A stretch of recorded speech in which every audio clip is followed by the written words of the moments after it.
All right, hi. I made the one that made the journal that you guys love so much. So I'm going to tell you a little bit about what I did and how I made it. So I actually made the cover out here, but I'm going to do a separate video about the book. I'm not a bookmaker, so I don't know how that's going to work out, me doing that. But I just did some leather and some crystals here, okay? So what I have here is my bullet journal, and I love this thing and I take it everywhere. So my first notebook, there's two notebooks in here, okay? And they are being held in with clear elastic. And it's used for making bracelets, jewelry. So what I have is the first notebook is my year. So in my year, I'm gonna get into this more another time. There's my key for my whole book, my year, my important dates, yearly goals, summer bucket list, whatever you got, okay? So you can do that here in your year.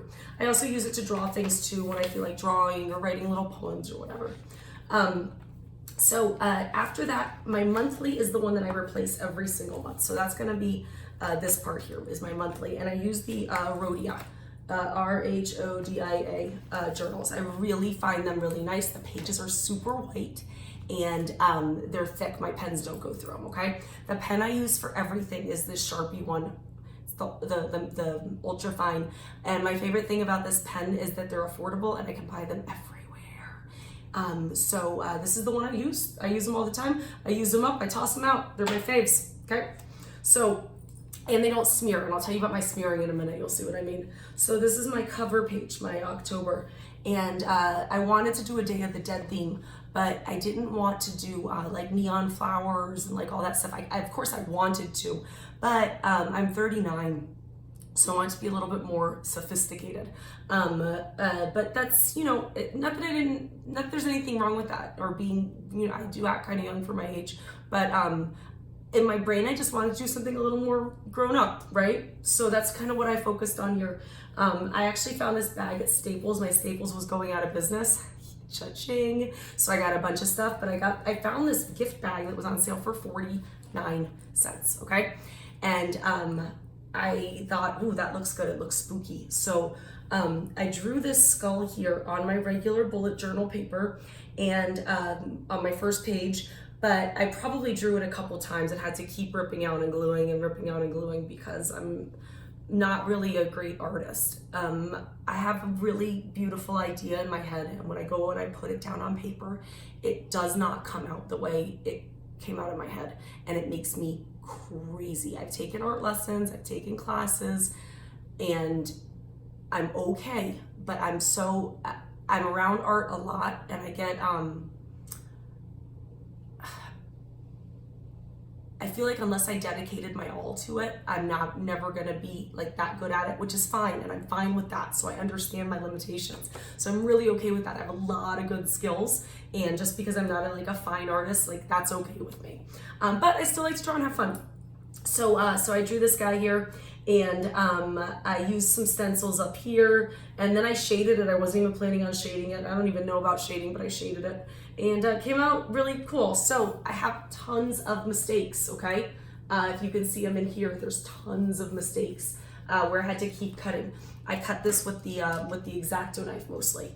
The edges over here, I probably cut with my slicer. I love this thing. $5 at a garage sale probably. It's a wonderful tool. I use it way more often than you would think that you would use that.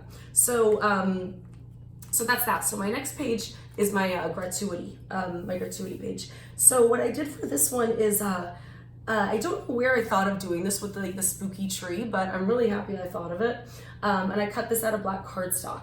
I did the moon out of that same paper, the bag that I used for everything else, and I used a circle stencil like this one, I didn't use a circle cutter. I actually have a circle cutter, but I can't find it, so I just cut it out with scissors. And these I use little stencils for. I have thousands of them. Okay, I got these at Walmart. They were like $3 a pack or something. I don't even know. They still have them. And oops, Jesus, I'll pick them up later. And what I did is I took on black cardstock. I used one of these gel pens, the white ones, Jelly Roll. this bebe, and I drew them all here, and then I cut them all out. And then if I make any mistakes with the Jelly Roll pen, I usually just go back in and just color it in black. I don't really care. Like I said, I'm not a fine artist, so it's totally okay with me to make mistakes. So it just, you know, it's part of it. It's part of it. It's, you know, and honestly, until I've showed you guys, I never, no one ever sees this except me, my son, and my boyfriend. That's it. So my next page is my calendar, okay? My calendar page, I still haven't really found a way to do my monthly page the way I don't know. I just never have loved my monthly pages, but I will. But this one I like it. I just don't love it.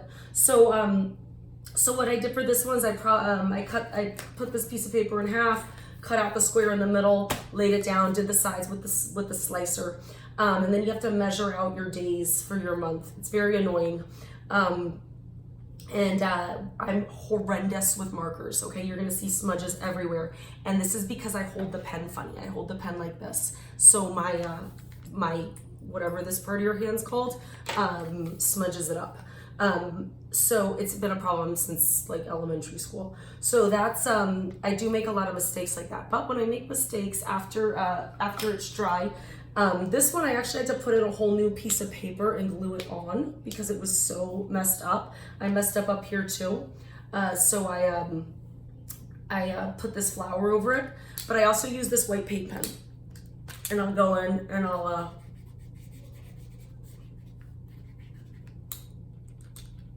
cover up mistakes.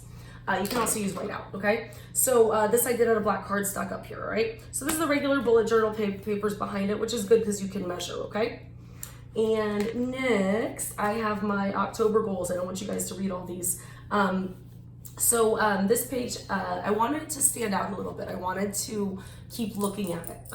So I actually mounted up the papers a little bit, okay? I used the one piece of the pretty bag, the floral bag. Then I did some silver cardstock that I found at the art store. And these banners are stencils, the small ones. The big one's not. I'll tell you about that in a minute. But when the silver paper was on there, I couldn't write on it with any pens. None of my pens were working on it or markers or anything. So I had to think of what I should do. So I just cut a piece of my bullet paper, my extra papers. I have a lot of extra pieces and I'll show you where I get those from. So I just measured them out on my slicer, sliced them up, and glued them on with little dabs of glue, okay? These I glued on as well. I outlined those with either silver or gold or white or whatever works on the black paper. These silver ones were very affordable, Gel Extreme. Silver and golds, they're amazing. I loved them. This up here, I did not use a stencil because I didn't have one big enough, but I used stencils, some of the lines to make these lines. And then I did this, I hand wrote it. I've been working on my hand lettering. I got a book the other day on sale, and I've been working on that. So I can do really beautiful cursive. My print is very nice, but I've been trying to do this new hand lettering that you see everywhere, and working on it. Okay, so now here is my favorite part of my journals. I love this, I love this, I love this. This is my weekly spread, okay? So actually, let me go to this one here, this blank one, because I don't want you guys seeing all my stuff, all right? It's my journal. Gotta keep some stuff private, okay? I'll flip back though, don't worry. Over here, what I do is I usually start with the Dutch doors, okay? These are called Dutch doors. I never thought of these before. I definitely copied them from somebody along the way. So I dot out how many dots I want away from the borders for each. And then I take out the notebook, hold it like this, and I start slicing with my slicer. And then anything I can't slice, I go back and slice. I actually don't worry about them too much.